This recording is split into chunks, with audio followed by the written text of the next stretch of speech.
પણ હોય છે, પરંતુ ફરીને એકવાર એ વાતો જ્યારે પણ આપણે બાળકોનો પ્રોગ્રામ કરીએ ત્યારે એને યાદ કરવી બહુ જરૂરી છે, બહુ અગત્યની છે. કેમ? તો સન્ડે સ્કૂલ એ ટાઈમ પાસ નથી.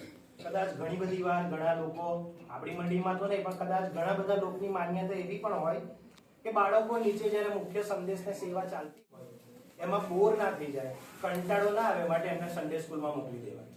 બીજા ઘણા લોકોની માન્યતા એવી હોય કે બાળકો સેવામાં કદાચ ડિસ્ટર્બ કરશે એટલે એમને અલગથી બેસાડી દે છે, પરંતુ એના માટે આ સન્ડે સ્કૂલ હોતી નથી.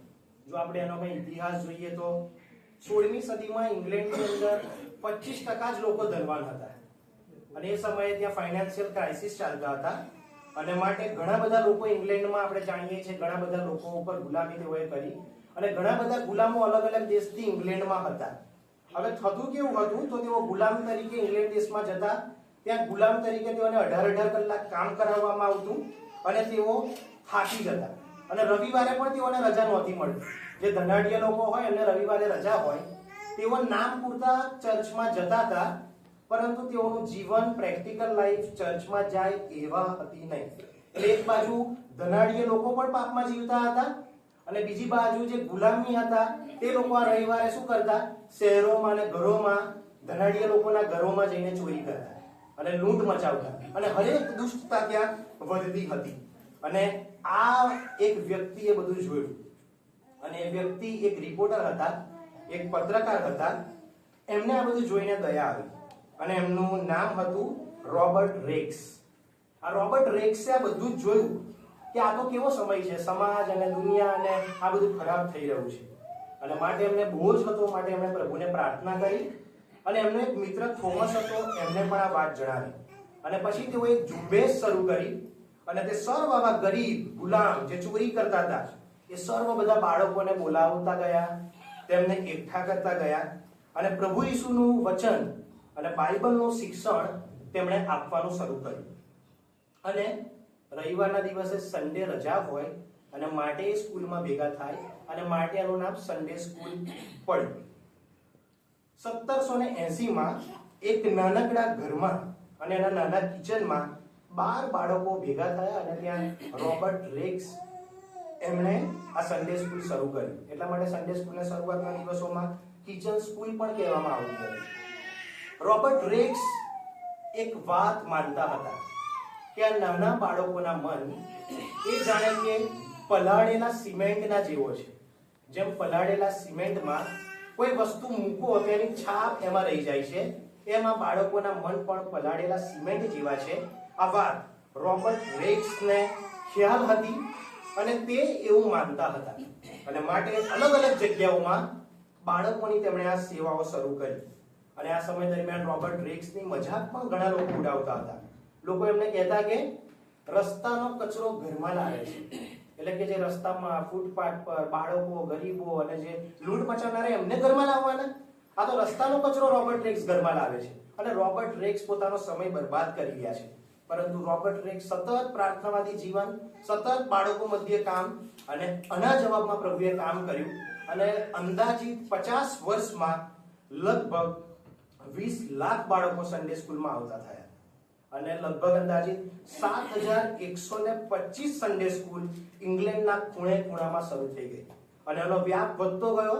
ધીરે ધીરે સમગ્ર વિશ્વમાં આ સન્ડે સ્કૂલની સેવાઓ શરૂ થઈ અને એના જવાબમાં જ્યારે લોકોએ જોયું અને રિપોર્ટ્સ જ્યારે જોયા ત્યારે સમાજની અંદર અને એ જગ્યાઓમાં ચોરી ઓછી થવા માંડી, દુષ્ટતા ઘટવા માંડી અને લોકો પ્રેમથી એકબીજા સાથે રહેતા થયા. તો આ સર્વ પરિણામ ક્યારે આવ્યું? જ્યારે સન્ડે સ્કૂલની સેવા થઈ. બીજી જ એક વાત એડવર્ડ કિમ્બલે પણ એ રીતે કરી. એડવર્ડ કિમ્બલ એક સન્ડે સ્કૂલ ટીચર હતા. આપણે ઘણી બધી વાર એમનું નામ સાંભળ્યું કદાચ નથી, મહદઅંશે. તો Edward Kimball Sunday school teacher હતા, એમણે સેવા કરી. એમની સેવા દ્વારા ડીએલ મૂડીના જીવનમાં કામ થયું. ડીએલ મૂડી સાથે એમણે વાત કરી 21/4/1855માં અને પછી આપણે જાણીએ છીએ ડીએલ મૂડી વિશે વધારે કહેવાની જરૂર નથી કે પ્રભુના કેવા અદ્ભુત કામ કરે. ફ્રોમ શૂઝ ટુ સોલ, બૂટની દુકાનમાં ડીએલ મૂડી કામ કરનાર હતા, પરંતુ જ્યારે પ્રભુએ પકડ્યા અને પ્રભુએ તેઓનો સામર્થ્યથી ઉપયોગ કર્યો ત્યારે એ બૂટ નહીં પરંતુ શૂઝ નહીં, સોલ એ હવે આત્મા જીતનાર થયા અને કરોડોની સંખ્યામાં 18મી સદીમાં ડીએલ મૂડી દ્વારા લોકો બચ્યા. ત્યારબાદ તેઓની સેવા દ્વારા એફબી મેયર આવ્યા પ્રભુમાં. ત્યારબાદ તેઓની સેવા દ્વારા ચેપમેન પ્રભુની સેવામાં આવ્યા. તેઓની સેવા દ્વારા બિલી સન્ડે, બહુ જ મોટું નામ છે, અમેરિકાના બહુ જ ખ્યાત નામ બેઝબોલ પ્લેયર હતા બિલી સન્ડે, તેઓ પણ પ્રભુમાં આવ્યા. તેઓએ પ્રભુનું કામ કર્યું. તેઓની સેવા દ્વારા મોર્દખાઈ હામ નામના વ્યક્તિના જીવનમાં કામ થયું. અને મોર્દખાઈ હામ અને આખી જે એમની ટુકડી હતી તેઓએ પ્રાર્થના અને સેવા કરી 8-10-1934 માં. અને તેઓની પ્રાર્થના હતી કે પ્રભુ પવિત્ર આત્માનું કામ તું કર. અને નેક્સ્ટ ડે, બીજા જ દિવસે ત્યાં એક જુવાને, એક તરુણે પોતાનું જીવન પ્રભુને સોંપ્યું અને એનું નામ હતું બિલી ગ્રેહામ. અને પછી બિલી ગ્રેહામે શું કામ કર્યું છે એ આપણે કોઈ કે એની જરૂર નથી, આપણે સર્વ જાણીએ છીએ. કહેવાનો અર્થ કે Edward Kimball Sunday school teacher, Sunday school સેવા, અને દ્વારા ડીએલ મોડી, અને છેલ્લે બિલી ગ્રેહામ. પ્રભુ કેટલા મોટા કામ કરતો ગયો. શરૂઆતમાં જોયું રોબર્ટ રેક્સ, કેવું પ્રભુનું એમને બળ આવ્યું બાળકો મધ્યે કામ, અને પછી કેવા સેવકો પ્રભુ ઉભા કરતા ગયા. આ જ વાત આપણી મંડળીમાં પણ જ્યારે શરૂઆતમાં સન્ડે સ્કૂલ કે વીબીએસ નહોતું, પરંતુ 1964 માં, આ નામ પણ આપણે હંમેશા યાદ રાખીએ, બહુ જરૂરનું છે. 1964 માં પહેલી વાર હેબ્રોનમાં વીબીએસ થઈ. અને આ સેવા શરૂ કરવામાં જેનો સિંહ ફાળો છે એમનું નામ છે ભાઈ અબ્બીસ અને તેમની પત્ની. તેઓએ આ વાત, આ વિચાર ભક્તસિંહ અંકલ આગળ રજૂ કર્યો.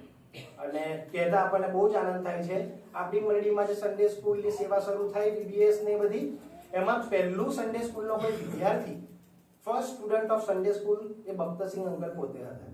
એમણે આ ભાઈ અને આ બહેનની વાતો સાંભળી અને જોયું કે કેવા ચિત્રો દ્વારા, કેવી રજૂઆત દ્વારા બાળકોને સમજાવવામાં આવે છે અને કેટલી સરસ આ સેવા છે.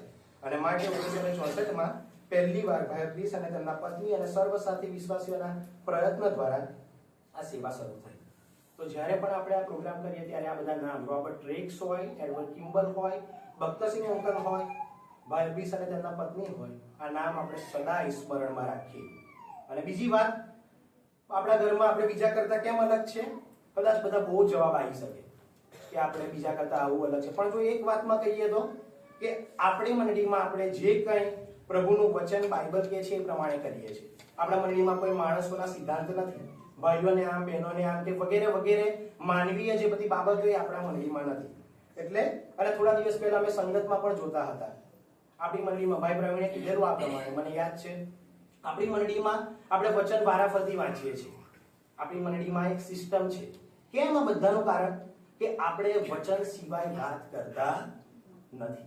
અને માટે આપણે વચનોમાં સદા રહીએ છીએ અને પ્રભુના વચન પ્રમાણે જીવીએ છીએ. તો આવું બધા સાથે વાંચીએ. પુનઃનિયમ 11, પુનઃનિયમનું પુસ્તક, તેનો 11મો અધ્યાય.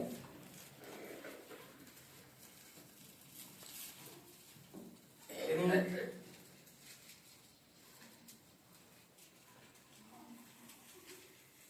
18મી કલમ હું વાંચું છું, 19મી કલમ તમે વાંચજો. પુનઃનિયમ 11, ડ્યુટરોનોમી ચેપ્ટર 11, 18 and 19, 18-19 વારાફરતી.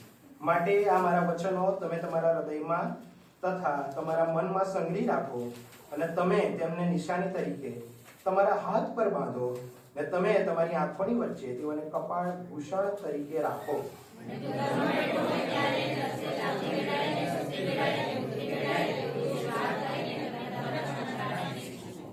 એટલે આપણે આ વચનો પ્રમાણે જીવીએ છીએ. નીતિ વચન 22 અને 6 પણ વાંચી લઈએ સાથે. નીતિ વચન 22 અને 6. Proverbs 22 and 6 સાથે મળીને વાંચીએ. બાળકે જે માર્ગમાં ચાલે છે એમાં ચાલવાનું, તેને શિક્ષણ આપણી મંડળી બીજા કરતા અલગ છે. તો આપણે વચનો સિવાય બીજી કોઈ વાત મળતી નથી. પ્રભુ ઈસુનું પણ જ્યારે પરીક્ષા થાય છે ત્યારે શેતાનને બધા જ જવાબ વચનો પ્રમાણે જ પ્રભુ આપે છે, અને ત્યાં પ્રભુનો એ જય થાય છે. અને એટલા માટે વચનો વચનો વચનો, આ વચનોમાં જ આપણે હંમેશા રહીએ છીએ. અને આ વર્ષે પ્રભુએ અમને વિચાર મૂક્યો, આખા વર્ષ દરમિયાન અમે જે કંઈ સ્ટોરી શીખ્યા, દર રવિવારે બાળકોને મુખપાઠ વચનો કરાવવામાં આવ્યા, એ જ મુખપાઠ વચનો જેનું ટોટલ થયું છે આખા વર્ષ દરમિયાન, આખા વર્ષ દરમિયાન જે બાળકોએ કલમ મોઢે કરી છે એ બાળકો બોલશે. એ પહેલા બાળકોને તમારી આગળ બાઇબલ કોરસ ગાશે.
અને હવે આ બાઇબલ એ ખરેખર મધ જેવું છે, મીઠું છે ને કીધું એમ આપણી મંડળીમાં. અને આપણે જે આપણને શિક્ષણ મળ્યું છે વચનો સિવાયની આપણે કોઈ વાત કરતા નથી કે માણસોના સિદ્ધાંતને કંઈ આપણે સ્થાન આપતા નથી. એટલા માટે બાળકોએ જે મુખપાઠ કરેલા વચન છે તે તેઓ પ્રેઝન્ટ કરશે અને બોલશે. નાઉ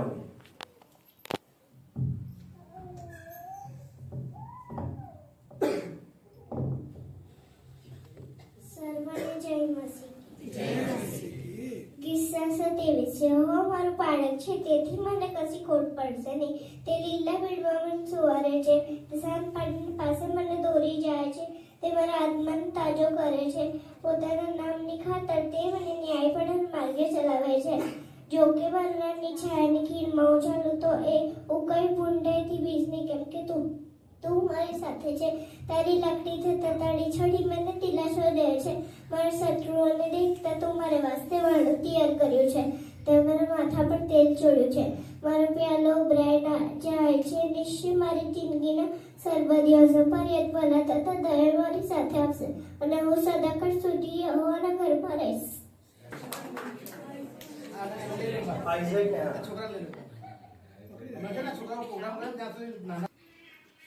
મરસી મરસી ના તારા ઉપર અને ફોટો બી લે.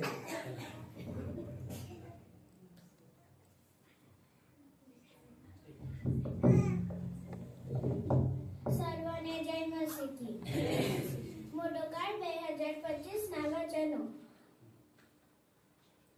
3 John 2. વલા હું પ્રાર્થના કરું છું કે જેમ તારો આત્મા કુશળ છે તેમ તું સર્વ વાતે કુશળ રહે તથા તંદુરસ્ત રહે. 3 John 2. Psalms 1 and 3. વળી તે નદીની પાસે રોપાયેલા ઝાડ જેવું થશે, પણ પોતાના ફળ પોતાની ઋતુ પ્રમાણે આપે છે, જેના પાંદડા કદી પણ ચીવડાતા નથી.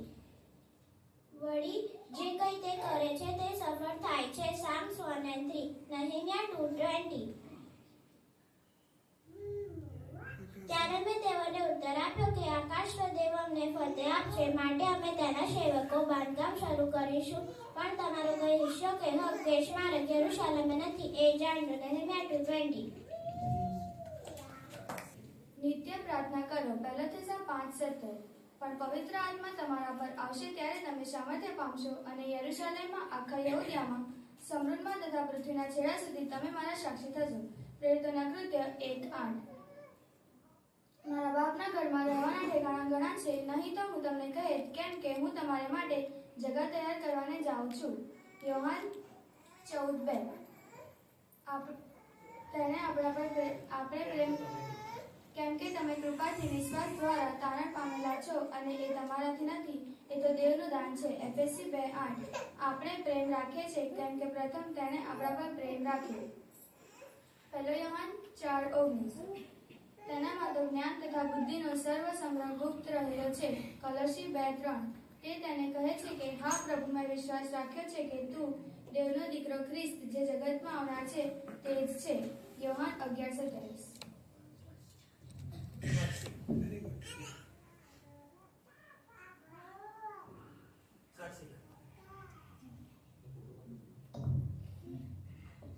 સર્વને જય મસીહ.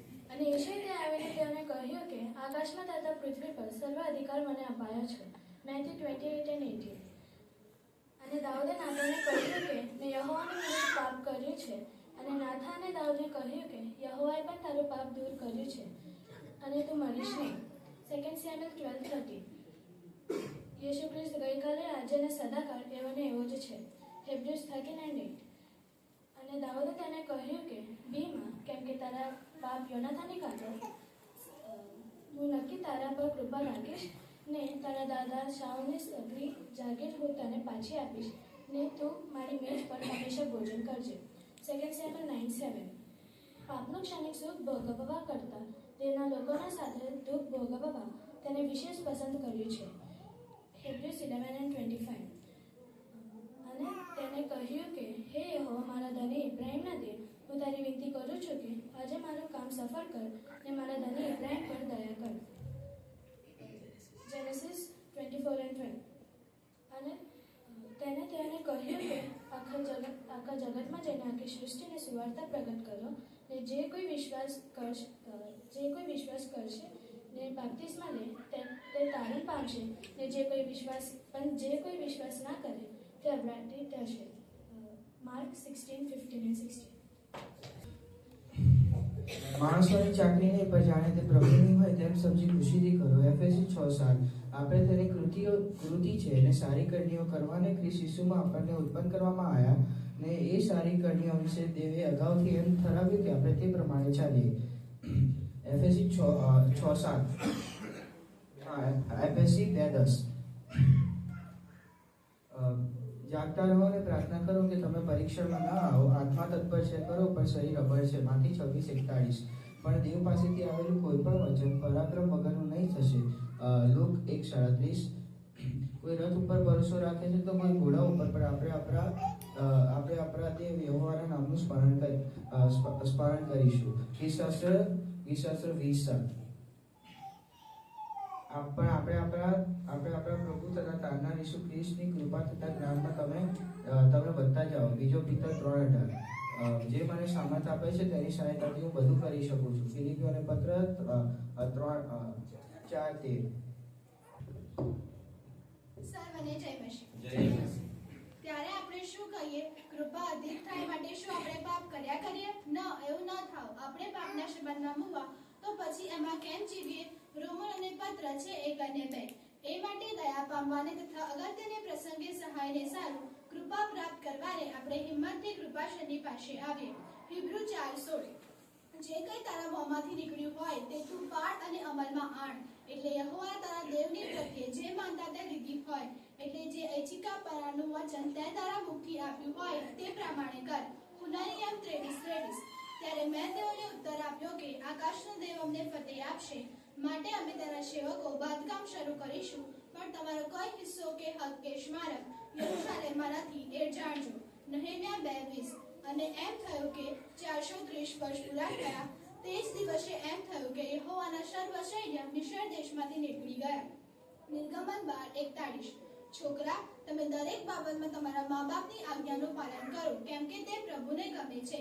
કોલોસી 3:20. પછી તેને દૂર કરીને તેણે દાઉદને તેઓનો રાજા થવા સારું ઉભો કર્યો અને તેણે તેના સંબંધી સાક્ષી આપી કે મારો મનગમતો એક માણસ એટલે યશાનો દીકરો દાઉદ મને મળ્યો છે, તે મારી બધી ઈચ્છા પૂરી કરશે. પ્રેરિતોના કૃત્ય 13:22. અને જય મસીહ. તેઓમાં થુઆટીરા શહેરની જાંબુડિયા વસ્ત્ર વેચનારી લુદિયા નામની એક સ્ત્રી હતી. એ ઈશ્વર ભક્ત હતી. તેણે અમારું સાંભળ્યું ત્યારે પ્રભુએ તેનું અંતઃકરણ એવું ઉઘાડ્યું કે તેણે પાઉલની કહેલી વાતો લક્ષમાં લીધી. પ્રેરિતોના કૃત્યો 16:14. દરેકને તે કૃપાદાન મળ્યું છે તે એકબીજાની સેવા કરવામાં દેવની અનેક પ્રકારની કૃપાના સારા કારભારીઓ તરીકે વાપરવું. પહેલો પિત્તર 4:10. આ મારો દેવ પોતાના મહિમાની સંપત પ્રમાણે તમારી સર્વ ગરજ ખ્રિસ્ત ઈસુમાં પૂરી પાડશે. ફિલિપીઓને પત્ર 4:19. હે મનુષ્ય, સારું શું છે તે પ્રભુએ તેને બતાવ્યું છે. ન્યાયથી વર્તવું, દયાભાવ રાખવો તથા તારા ઈશ્વરની સાથે નમ્રતાથી ચાલવું, એ સિવાય યહોવા તારી પાસે બીજું શું માંગે છે? મીખા 6:8. આપણે સારું ઠરાવેલી શરતમાં આપણે ધીરજથી દોડીએ. આપણે આપણા વિશ્વાસના અગ્રેસર તથા તેને સંપૂર્ણ કરનાર ઈશ્વરની તરફ લક્ષ્ય રાખીએ. હિબ્રી 12:1-2. તે દાડે ઘણા મને કહેશે કે પ્રભુ પ્રભુ, શું અમે તારે નામે પ્રબોધ કર્યો નથી અને તારે નામે ભૂતોને કાઢ્યા નથી? ત્યારે હું તેઓને સાફ કહીશ કે મેં તમને કદી પણ ઓળખ્યા નહીં. ઓ ગુંડું કરનારાઓ, તમે મારી પાસેથી દૂર જાઓ. માથી 7:22-23. તેના સંબંધી જે વાતો કહેવામાં આવી તેથી તેના મા બાપ અશરફ થતા હતા. લુક 2:33. મોટોગાળ 2024 ગીતશાસ્ત્ર 147:3. હૃદય ભંગ થયેલાઓને તે સાજા કરે છે અને તે તેઓના ગાને રૂચે છે. ગીતશાસ્ત્ર 147:3. પહેલો પિતર 5:7. તમારી સર્વ ચિંતા તેના પર નાખો, કેમ કે તે તમારી સંભાળ રાખે છે. પહેલો પિતર 5:7. યશાયા 41:13. કેમ કે હું તારો દેવ યહોવા તારો જમણો હાથ પકડીને કહું છું કે તું બીચમાં હું તને સહાય કરીશ. યશાયા 41:13. જે વચન બોલ્યા, બાળકોની જે ઈચ્છા અને વડીલોની સર્વ પ્રાર્થનાઓ વચન એક પ્રમાણે બોલ્યા. 2025 જે મોટો કાર્ડ આપણને આપવામાં આવ્યો અને દર રવિવારે સન્ડે સ્કૂલમાં જે મુખપાઠ કર્યા અને પ્રભુ 2026 માટે પણ તૈયાર કરે. એટલે કદાચ પહેલીનો પ્રોગ્રામ એને લઈને અમારી તૈયારી હતી. એટલે 2025 નું વચન, 26 નું વચન અને આખા વર્ષના વચન, આ સર્વ વચનો બાળકોએ પ્રભુની કૃપાથી સરસ રીતે પ્રેઝન્ટ કર્યા. હવે બાળકો એ ઘણા બધા એક્શન સોંગ માટે પણ તૈયારી કરી છે અને એક્શન સોંગ પણ કરશે. એ પહેલા આપણે માથી 7મો અધ્યાય બધા વાંચીએ. માથી 7 અને તેની 24 થી 27 કલમ વારાફરતી વાંચીએ. Matthew chapter 7 verse 24 to 27. 24મી હું વાંચું છું. એ માટે જે કોઈ મારી આ વાત તો સાંભળે છે અને પાળે છે તેને એક ડાહ્યા માણસની ઉપમા આપવામાં આવશે કે જેણે પોતાનું ઘર ખડક પર બાંધ્યું.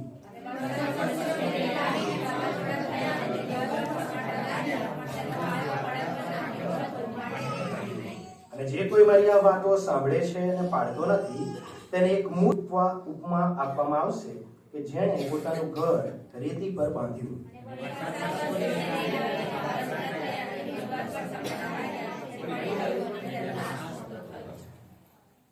સન્ડે સ્કૂલમાં ખાસ અલગ શું હોય છે? વચનો શીખવાડવામાં આવે, પરંતુ ચિત્ર દ્વારા અને એક્શન દ્વારા. તો આજે આપણે વાંચ્યું, પણ હંમેશા કહેવાય છે કે ચિત્રાત્મક રજૂઆત વધારે સારી સમજણ આપે છે.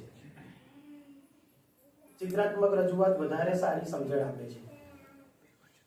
એટલા માટે બાળકો એ આજે આપણે માથી 7 24 થી 27 જે આપણે વાંચ્યું એ જ વચનોનું એક એક્શન સોંગ રેડી કર્યું છે. The wise man built his house upon the rock. Naomi, Mercy, Solomon.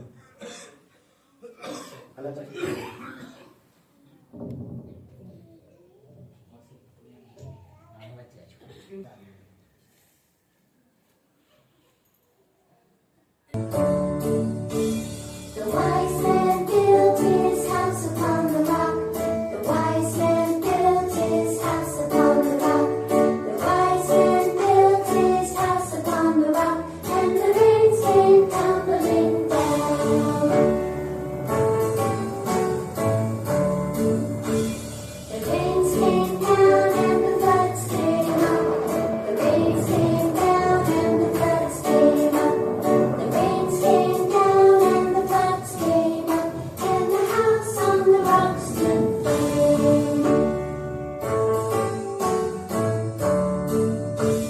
The foolish man built his house upon the sand.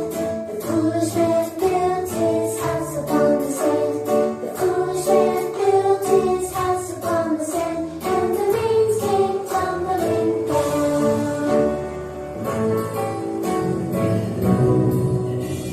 The rains came down and the floods came up. The rains came down and the floods came up.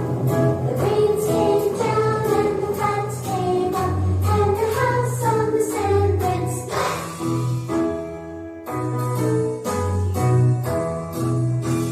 So build your house on the Lord Jesus Christ.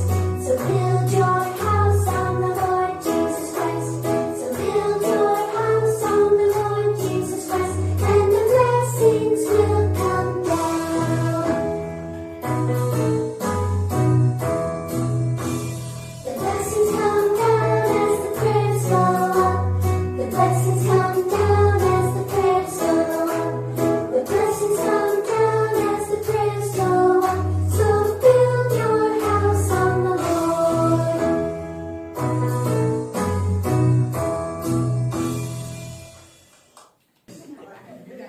જયદીદાએ પણ વચન મુખપાઠ કર્યા છે, એટલે જયદીદા આઈને વચન બોલશે. જયદીદા કોણ છે? માઈક.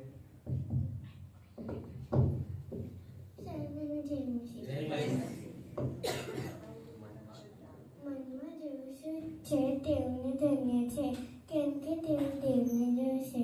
માથી 5 અને 8. મેં તને કહ્યું કે તમારો નવો જન્મ પામવો જોઈએ, તેથી આશ્ચર્ય પામતા ના. યોહાન 3:7. હવે પ્રભુની વાંચો મારી આશા તારા પર છે.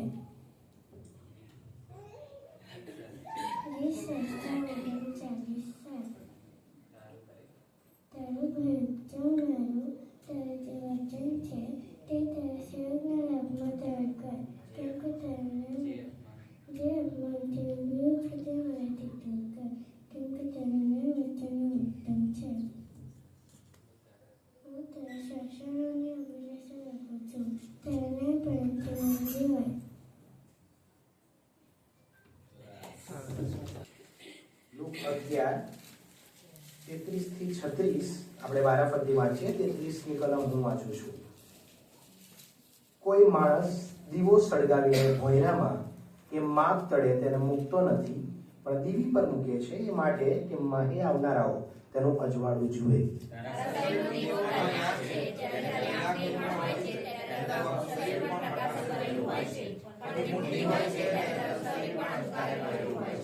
તેથી તારામાં જે અજવાળું છે તે અંધકાર ન હોય માટે સાવધાન રહે.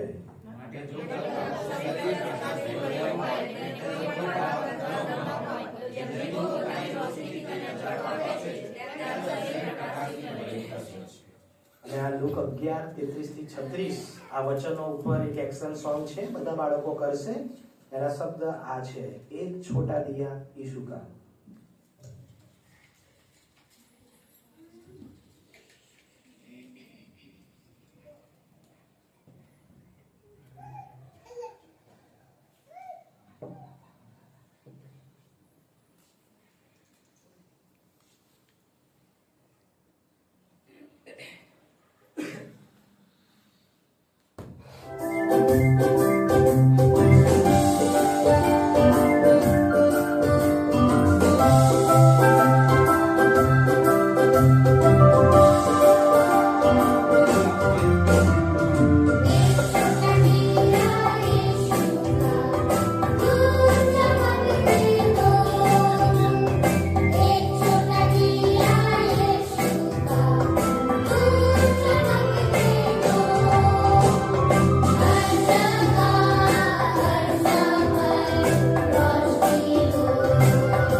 જે આપણે વાંચ્યું પ્રભુનો દીવો અને પ્રભુ ચમકાવે છે એ પ્રમાણે પ્રભુએ જેમ સૂરજને બનાવ્યો છે, આપણે વચનમાં ઘણીવાર સાંભળ્યું છે કે સૂર્ય પણ એ પ્રભુ ઈસુ ખ્રિસ્ત છે, એનાથી પરપ્રકાશિત થઈને જે ચાંદો ચમકે છે મંડળી સંબંધી, અને પ્રભુએ આપણને પણ તારા સમાન અલગ અલગ લોકોને આપણને વિશ્વાસીઓને રાખ્યા છે.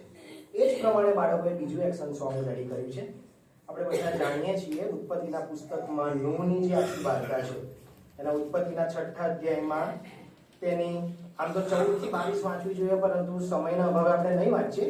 14મી કલમનો આગળના ભાગમાં ઉત્પત્તિ 6 અને 14માં લખ્યું છે, તું પોતાને સારું દેવદારના લાકડાનું વહાણ બનાવ. નૂહને પ્રભુએ ઇન્સ્ટ્રક્શન આપી, સૂચન કર્યું વહાણ બનાવવા સંબંધી. અને પછી નૂહે જેમ પ્રભુએ કહ્યું, યહોવાએ કહ્યું એ પ્રમાણે નૂહે બનાવ્યું. અને બધા જ લોકોને, બધા જ એ જોડને વહાણમાં લાવવાનું કીધું. અને ઉત્પત્તિ 7 અને 23 નો પાછળનો ભાગ આપણે વાંચીએ છીએ. ઉત્પત્તિ 7 અને 23 પાછળ આ પ્રમાણે લખ્યું છે, અને નૂહ તથા તેની સાથે જે વહાણમાં હતા એકલા તેઓ બચ્યા. વહાણમાં જેઓ હતા તેઓ બચ્યા. આજે પણ આ વહાણ કોણ છે? આપણે સર્વને ખબર છે, પ્રભુ ઈસુ ખ્રિસ્ત તે વહાણ છે. જેઓ પ્રભુ ઈસુ ખ્રિસ્તમાં છે તેઓ જ બચશે, બીજા કોઈ પણ રીતે બચી શકીશું નહીં. આકાશમાં, પૃથ્વી તળે તારણ કોનાથી છે? તો પ્રભુ ઈસુ ખ્રિસ્ત સિવાય બીજું કોઈ નામ નથી. અને આપણી નાગરિકતા તો આકાશમાં છે. આપણે માત્ર અહીંયા યાત્રાળુ જીવન જીવી રહ્યા છીએ. અને સ્વર્ગે જવા માટે કોઈ પાસપોર્ટ, કોઈ વિઝા નહીં ચાલે. એના માટે એક જ હોડી છે, જે નૂહની હોડી, અથવા તો આપણે કહ્યું કે સ્વર્ગમાં લઈ જવા માટે તારણની હોડી છે. એ તારણની હોડી સિવાય આપણે કોઈ પણ રીતે બીજા પ્રયત્નોથી સ્વર્ગમાં નહીં જઈ શકીએ. અને આ જ વાતને સમજાવવા બાળકોએ એક એક્શન સોંગ રેડી કર્યું છે, સ્વર્ગીય દેશ કી ઓર જા રહા હું ઉદ્ધાર કી નાવ મેં.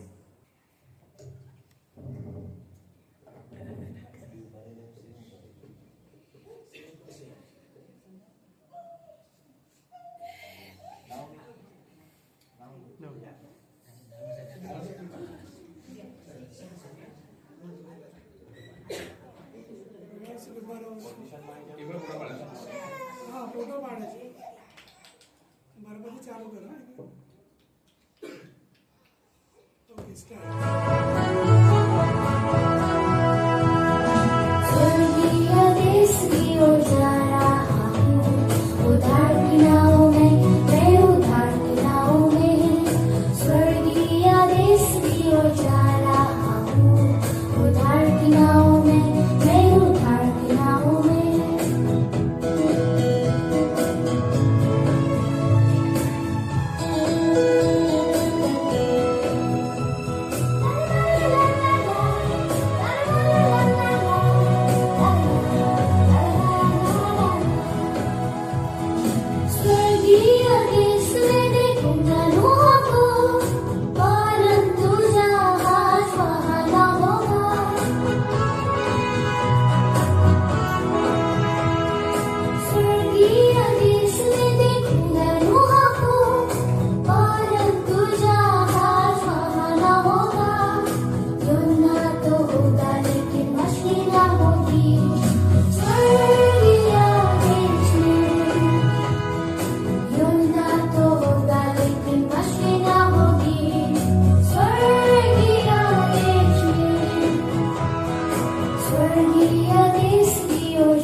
સાંભળે તો કેટલો આનંદ થાય.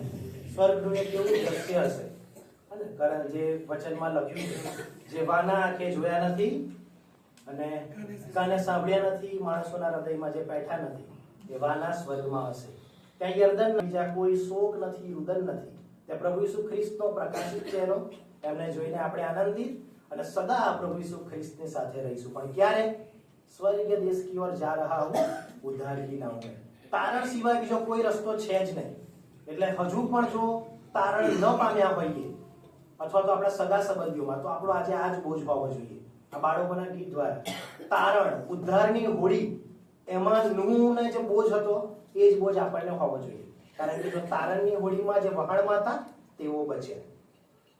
એ જ રીતે બાળકોએ બીજું પણ એક લાસ્ટ એક્શન સોંગ છે, તેઓએ રેડી કર્યું છે.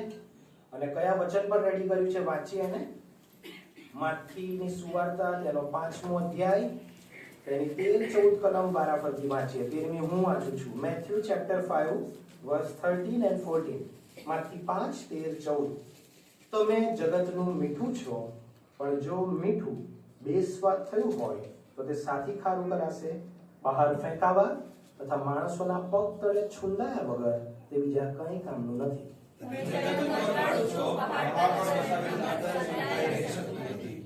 હવે 38 હું વાંચું છું, 39 તમે વાંચો. આંખને બદલે આંખ ને દાંતને બદલે દાંત, એમ કહેલું હતું એ તમે સાંભળ્યું છે. પણ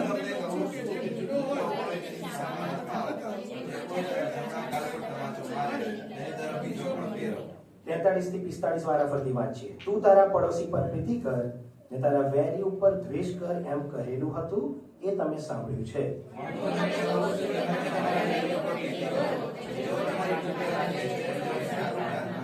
એ માટે કે તમે આકાશમાંના તમારા બાપના દીકરા થાઓ, કારણ કે તે પોતાના સૂરજને ભૂંડા તથા ભલા પર ઉગાવે છે ને ન્યાયી તથા અન્યાયી પર વરસાદ વરસાવે છે.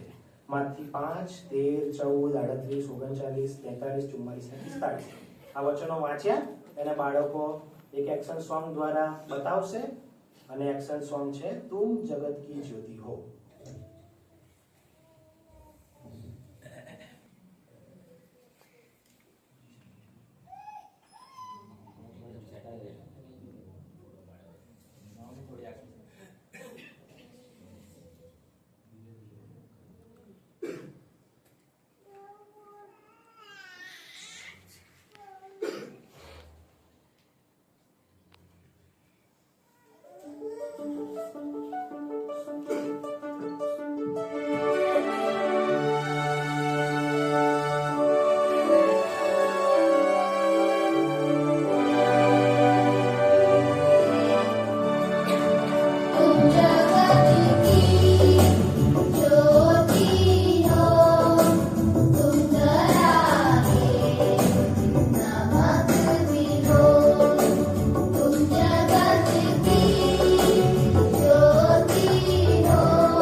રહ્યો છે?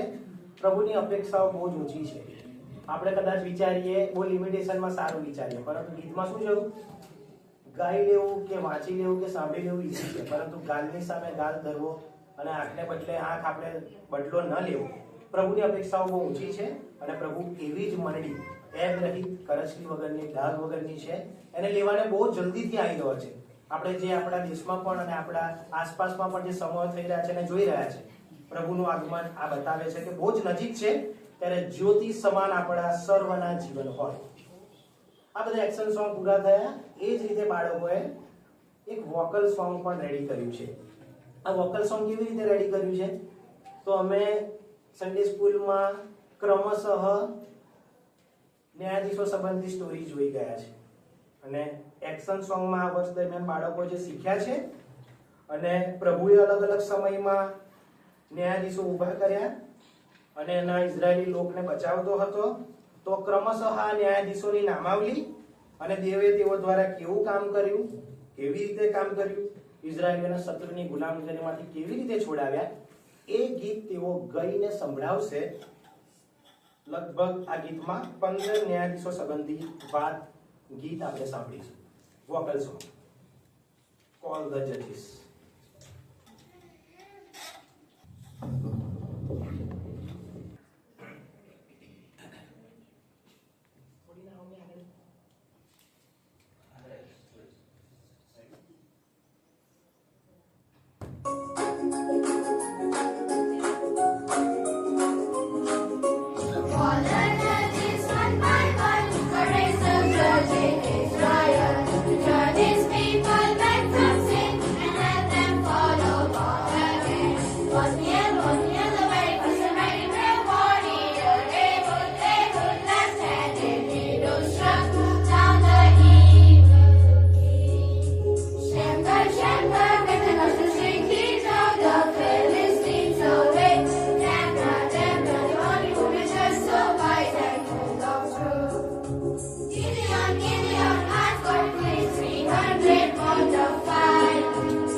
ન્યાયાધીશના નામ લીધા. ગીતના શબ્દો શું હતા? God raise up judges in Israel to turn his people back from sin. પાપથી પાછા ફરવા માટે પ્રભુ ન્યાયાધીશો ને એ સમયમાં વ્યવસ્થા કરતા ગયા. તો આ પ્રમાણે બાળકોએ રજૂ કર્યું. બોલે શંકર કોઈ ગીત ગાશે ત્યાં સુધી એક્ટ માટે બાળકો ઉપર જઈને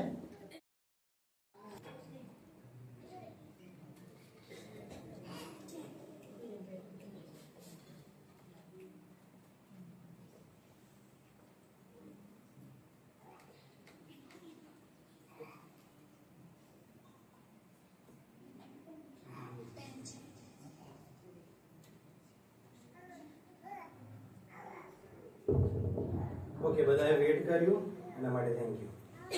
હવે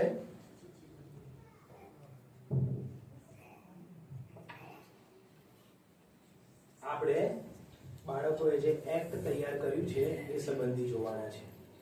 આખા વર્ષ દરમિયાન સન્ડે સ્કૂલમાં જે સ્ટોરીઝ એમને શીખ્યા અને ઈશ્વર કૃપાએ એને જ ધ્યાનમાં લઈને તેઓ એક્ટ રજૂ કરશે. એક્ટ વિશે અમે પ્રભુને સતત આખા પ્રોગ્રામ માટે બધા જ પ્રાર્થના કરતા હતા. અમે સન્ડે સ્કૂલના બાળકો, ટીચર્સ બધા પ્રાર્થના કરતા હતા અને અમારી ઈચ્છા એક જ હતી કે ઈશ્વર તારી ઈચ્છામાં જે છે એ જ અમારે કરવું છે. એટલે પ્રભુ એ અમને બતાવતો ગયો. ઘણી બધી વાર સન્ડે સ્કૂલમાં અમે ઉપર જે સ્ટોરી શીખીએ અને નીચે ત્રીજા મેસેજમાં આવીએ તો એની એ જ વાત પ્રભુ અમારી સાથે વાત કરે. એટલે આ વાતો દ્વારા પ્રભુ કન્ફર્મેશન આપતો હતો કે તમે બરાબર જઈ રહ્યા છો. અને ફરી જ્યારે લાસ્ટમાં આ મહિનામાં તારીખ નક્કી થઈ એક્ટ કરવાનું છે ત્યારે કોટેજ મીટિંગ 11 ડિસેમ્બર ગુરુવારે થઈ હતી અને વોલેસ અંકલે જે મેસેજ લીધો હતો ફરીને એકવાર પ્રભુએ ત્યાં અમને કન્ફર્મેશન આપ્યું. આખી જે 2025માં શીખ્યા અને બાળકોનો જે પ્રોગ્રામ અમે કરવાના હતા, જે અમારી થીમ હતી એ થીમ હતી જ્યોતિ, લાઈટ, પ્રભુની કૃપા અને ન્યાયાધીશ. અને એ જ બધી વાતો 11 ડિસેમ્બરની કોટેજ મીટિંગમાં પ્રભુના દાસ દ્વારા, વોલેસ અંકલ દ્વારા એ જ વચનો બતાવવામાં આવ્યું. એટલે અમને આનંદ થયો અને પ્રભુ તરફથી કન્ફર્મેશન મળ્યું કે પ્રભુ ચોક્કસ આ બધી વાતો વિશે જ આપણી સાથે વાત કરવા માંગે છે. અને એ કોટેજ મીટિંગમાં જે વચન વાંચ્યું હતું અને આપણા માટે પણ બહુ જરૂરી છે, હંમેશા એ વચનો બહુ જ મહત્વના છે અને વાંચીશું. ન્યાયાધીશોનું પુસ્તક, તેનો 2 અધ્યાય, Book of Judges, chapter 2 and verses from 6 to 10. ન્યાયાધીશ 2, 6 થી 10 આપણે વારાફરતી વાંચીશું. 6ઠી કલમ હું વાંચું છું.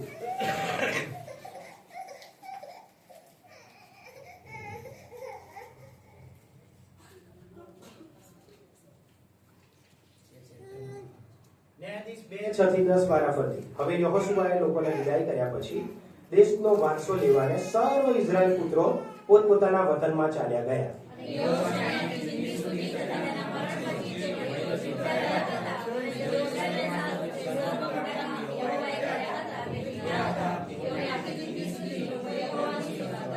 અને નૂનનો દીકરો યહોશુઆ, યહોવાનો સેવક, 110 વર્ષનો થઈને મરી ગયો.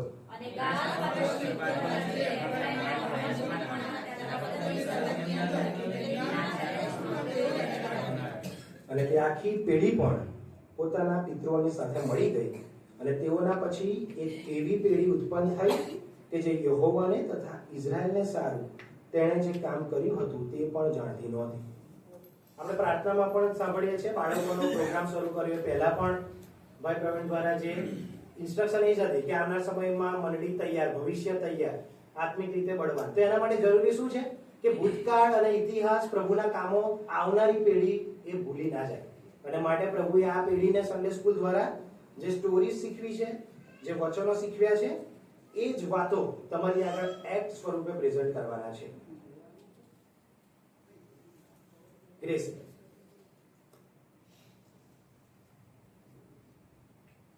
સન્ડે સ્કૂલમાં સન્ડે સ્કૂલ ટીચર સ્ટોરી લઈ રહ્યા હોય છે અને ત્યાં બાળકો તેમની સ્ટોરીને સાંભળી પણ રહ્યા હોય છે. જય મસીહી બાળકો. આજે આપણે પ્રભુની કૃપા વિશે સમજીશું.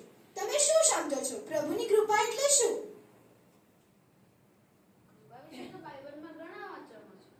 હા બાળકો, તમે જણાવશો કેવા વચનો?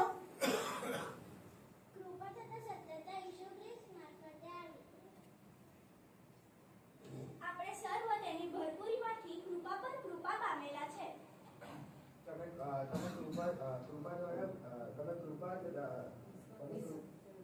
કૃપાથી તથા વિશ્વાસ દ્વારા તારણ પામેલા છો, પણ એ તમારાથી નહીં, પણ એ તો દેવનું દાન છે. ઓકે, ખૂબ સરસ. આજે આપણે પ્રભુની કૃપા વિશે સમજવાના છે કે જેના વગર આપણું જીવન શક્ય નહોતું અને નથી. આવો આપણે વાંચીએ રોમનોને પત્ર 5 અને 20.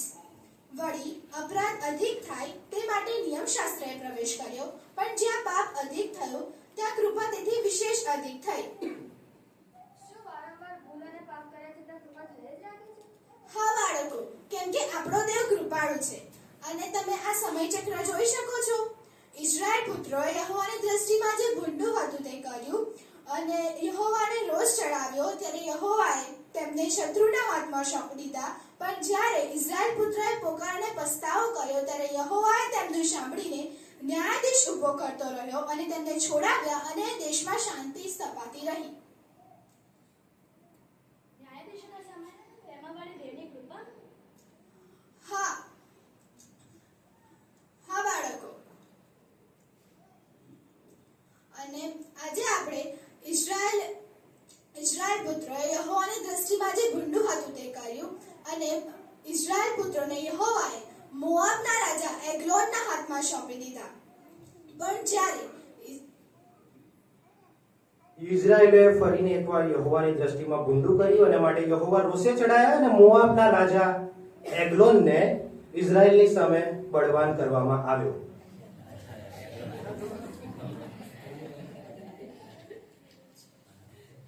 હું એગ્લોન, મેં ઇસ્રાયેલી લોકને તેઓનું મારીને તેઓને ખજૂરીનું નગર મેં જીતી લીધું છે અને તેઓને 18 વર્ષ સુધી તેઓને ગુલામગીરીમાં રાખ્યા છે. તે વેળાએ ઇઝરાયલ પુત્રોએ પોકાર અને પસ્તાવો કર્યો ત્યારે યહોવાએ તેમનો પોકાર સાંભળીને એક ન્યાયાધીશ ઊભો કર્યો. એ સમયોમાં જ્યારે ઇઝરાયેલે પાપ કર્યા ત્યારે યહોવા રોષે ચડાયા. રાજા એગ્લોનને શત્રુ તરીકે જ્યારે ઊભો કર્યો, પરંતુ યહોવાને ઇઝરાયેલે પોકાર કર્યો ત્યારે તેઓનો પોકાર સાંભળીને ઈશ્વરે ન્યાયાધીશ તરીકે એહૂદને પસંદ કર્યો. હું એહૂદ બિન્યામીની ઘેરાનો દીકરો, હું ડાબોળો માણસ છું. આજે મોઆબનો રાજા એગ્લોન જે આપણને 18 વર્ષથી ગુલામ કરીને રાજ કરે છે, તેને આજે આપણે યહોવાની કૃપાથી હરાવીએ. હું એગ્લોન રાજા પાસે એક નજરાણું લઈને જઈશ.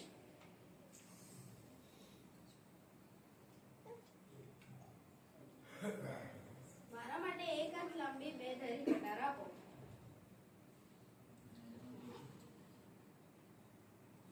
હું અને મારા વસ્ત્રની નીચે કમરની જમણી બાજુ રાખીશ,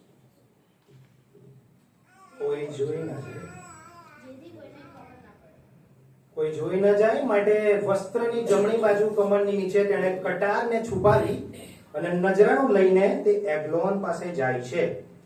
એગ્લોન રાજા, હું તમારા માટે હું તમને એક ગુપ્ત વાત કહેવા છું અને એક ગુપ્ત ભેટ લઈને આવ્યો છું. છાનો રહે, બધા પોતપોતાના ખંડોમાં જાઓ. એગ્લોન રાજાએ પોતાના હજુરિયાને કીધું કે ગુપ્ત વાત છે માટે સર્વ પોતાના ખંડમાં જતા રહો. આવ મારી શીતળ ઓરડીમાં. એગ્લોન રાજા, હું તમારા માટે એક યહોવાનો સંદેશ લઈને આવ્યો છું. યહોવાનો સંદેશ? એહૂદે કીધું કે યહોવાનો સંદેશ લઈને આવ્યો છું ત્યારે એગ્લોન એને કહી રહ્યો છે કે યહોવાનો સંદેશ. હા, એગ્લોન રાજા. અને એહૂદ તે ત્યાં એગ્લોનનો નાશ કર્યો. એહૂદ ઇઝરાયેલીઓને કહી રહ્યો છે ઇઝરાયેલીઓ, મારી પાછળ આવો. કેમ કે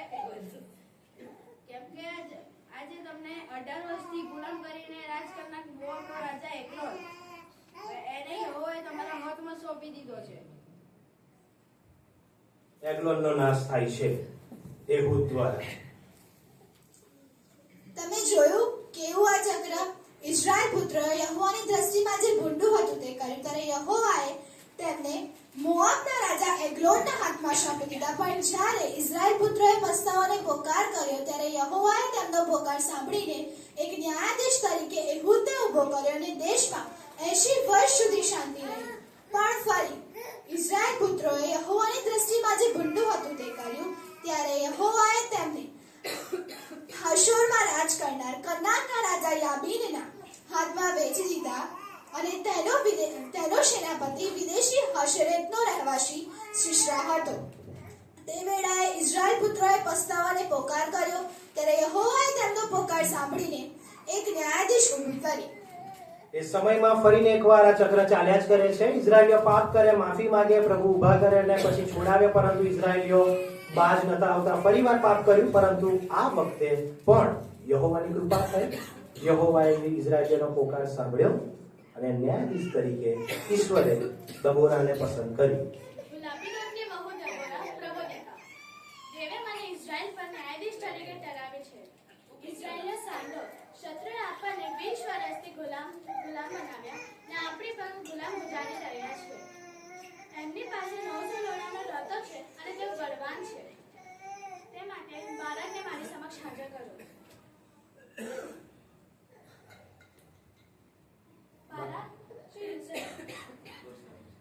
શું ઇઝરાયેલના દેવે તને એવી આજ્ઞા આપી હતી કે તું તાબડતોડ ત્યાંથી ચાલી જા. નફ્તાલી પુત્રોમાંથી છેલ્લા જબૂલૂન પુત્રમાંથી 10,000 પુરુષોને સાથે લે અને યાબીનના ફૌજમાં સેનાપતિ સિસરાને અને તથા તેના સૈન્ય હું તારી પાસે કિશોર નદી ખાતે લાવીશ. પણ જો તું મારી સાથે આવે તો હું જાઉં, પણ જો તું ના આવે તો હું ના જાઉં.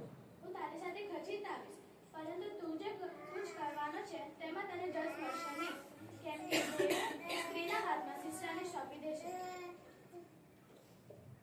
અને એ સમયે દબોરા અને બારાક કેદેશ જાય છે અને ત્યારે દબોરા બારાકને કહે છે, બારાક, ઉઠ. આજે યહોવાએ સિસરાને તારા હાથમાં સોંપી દીધો છે. ત્યારે દબોરાએ કીધું, બારાક ઉઠ, સિસરાને સોંપી દીધો છે, યહોવા તારી આગળ ગયો નથી શું?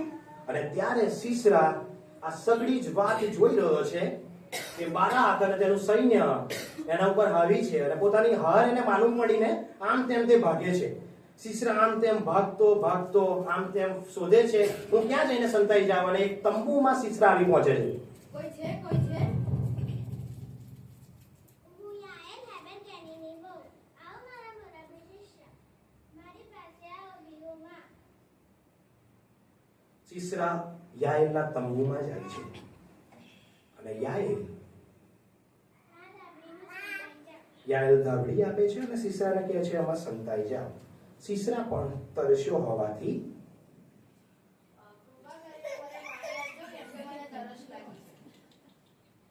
સિસરાએ પાણી માંગ્યું અને યાએલે તેને દૂધનો પ્યાલો આપ્યો અને હવે સિસરા ઓઢીને સૂઈ જતા પહેલા યાએલને કંઈક કહી રહ્યો છે. તું તંબુની આગળ ઊભી રહે અને કોઈ આવીને પૂછે કે કોઈ છે તો એમને કહેજે કે કોઈ નથી. યાએલને કીધું કે તંબુ આગળ જા અને મને કોઈ પૂછવા આવે તો કહેજે કે કોઈ તંબુ આગળ છે નહીં. અને યાએલે એ પ્રમાણે કર્યું. પરંતુ યાએલ જ્યારે સિસરા ભર નિંદ્રામાં સૂઈ રહ્યો હોય છે ત્યારે તંબુની એક મેક લે છે અને એક હાથમાં તે મોગરી લે છે અને એ ધીમે ધીમે મોગરી લઈને સિસરા પાસે જાય છે અને તેના લમડામાં મેકને ઠોકી ગાલે છે અને ત્યાં સિસરાનું મરણ થાય છે યાએલના હાથ દ્વારા. આ દબોરા અને યાએલના સમયમાં સિસરાનું મોત થાય છે.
સમયમાં સિસરાને ત્યાં મોરાયેલા હાથ દ્વારા અને ત્યાં ન્યાયાધીશ તરીકે દબોરાને પ્રભુએ પસંદ કર્યો હોય છે.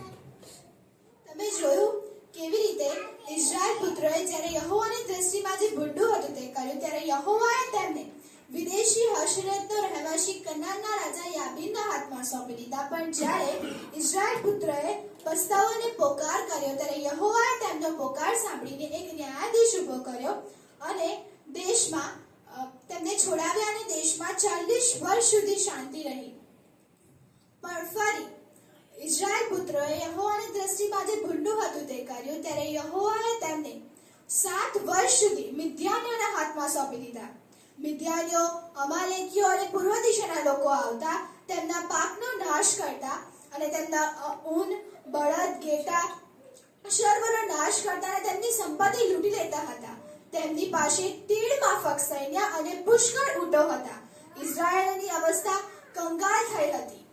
તે વેળાએ ઇઝરાયેલ પુત્રોએ પસ્તાવો અને પોકાર કર્યો, ત્યારે યહોવાએ તેમનો પોકાર સાંભળીને એક ન્યાયાધીશ ઊભો કર્યો. ફરીને એકવાર ઇઝરાયેલે પાપ કર્યું અને ફરીને એકવાર તેઓ શત્રુના હાથમાં, મિદ્યાનોના હાથમાં સાંભળ્યું એમ સોંપાયા. મિદ્યાનો અમાલેકીઓ પૂર્વ દિશાના લોકોએ ઇઝરાયેલનો સર્વનાશ કર્યો, પરંતુ ફરીને એકવાર ઇઝરાયેલીઓને પસ્તાવો કર્યો, યહોવાને પોકાર કર્યો. યહોવાએ પોકાર સાંભળ્યો અને ન્યાયાધીશ તરીકે ગિદિયોનને પસંદ કર્યો. મિદ્યાનોની નજરે ના હોવા માટે હું દ્રાક્ષાકુંડમાં ઘઉં ઝૂંટું છું. ગિદિયોન ગભરાતો હતો, માટે દ્રાક્ષાકુંડ અને ઘઉં ઝૂંટવાને કઈ લેવા દેવા નહીં, પરંતુ તે નજરે ના આવે માટે દ્રાક્ષાકુંડમાં ઘઉંને ઝૂંટતો હોય છે. એ સમયોમાં ગિદિયોનને દૂતનો અવાજ સંભળાય છે.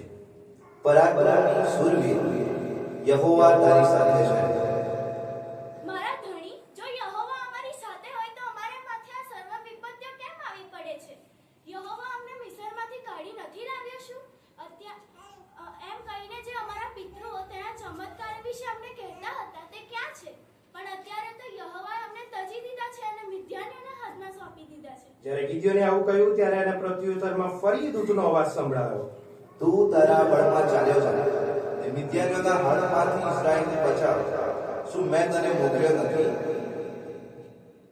હું મિદ્યાનીઓને શા વડે બચાવું? મનાસ્યામાં મારું કુટુંબ સૌથી ગરીબ છે અને હું મારા બાપાના ઘરમાં સૌથી નાનો છું. ત્યારે દૂતે પણ તેને જવાબ આપ્યો, નિશ્ચય હું તારી સાથે હોય છે.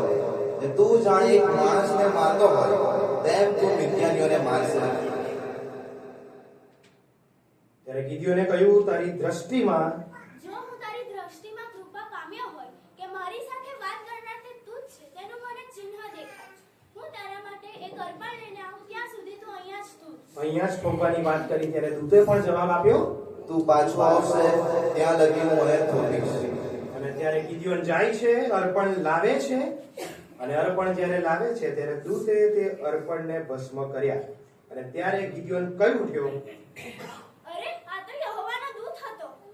હે પ્રભુ, મને અફસોસ, કેમ કે મેં તારા દૂતને મોઢા મોટ દીધો છે. જ્યારે ગિદિયોન ગભરાયો ત્યારે યહોવાનો અવાજ તેને સંભળાયો, તને શાંતિ થાવ, બીમાં તું મરશે નહીં.